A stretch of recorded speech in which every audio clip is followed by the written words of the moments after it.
years? Not that we're aware of. And it is illegal. In 1992, Congress passed the President John F. Kennedy Assassination Records Collection Act. And that act mandated full disclosure of all documents by 2017, 54 years after JFK was killed.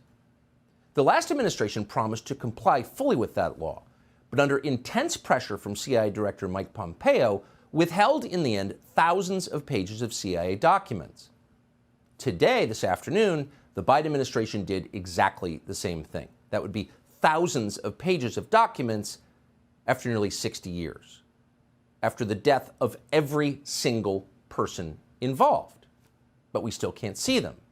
Clearly, it's not to protect any person. They're all dead. It's to protect an institution. But why? Well, today we decided to find out. We spoke to someone who had access to these still hidden CIA documents, a person who was deeply familiar with what they contain. We asked this person directly, did the CIA have a hand in the murder of John F. Kennedy, an American president? And here's the reply we received verbatim. Quote, "The answer is yes. I believe they were involved. It's a whole different country from what we thought it was. It's all fake."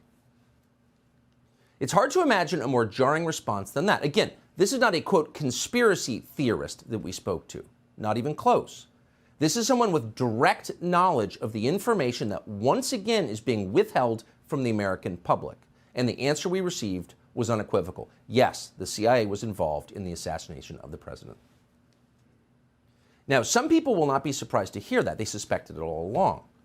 But no matter how you feel about or what you thought about the Kennedy assassination, pause to consider what this means. It means that within the U.S. government, there are forces wholly beyond democratic control. These forces are more powerful than the elected officials that supposedly oversee them.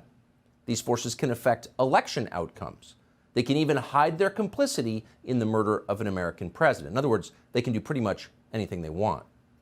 They constitute a government within a government, mocking by their very existence the idea of democracy. As cynical as we have become after 30 years of watching government officials ignore the voters who employ them, we were shocked to learn this. It's not acceptable. Americans have trusted their government less with every passing year since the killing of John F. Kennedy. Maybe this is why. And people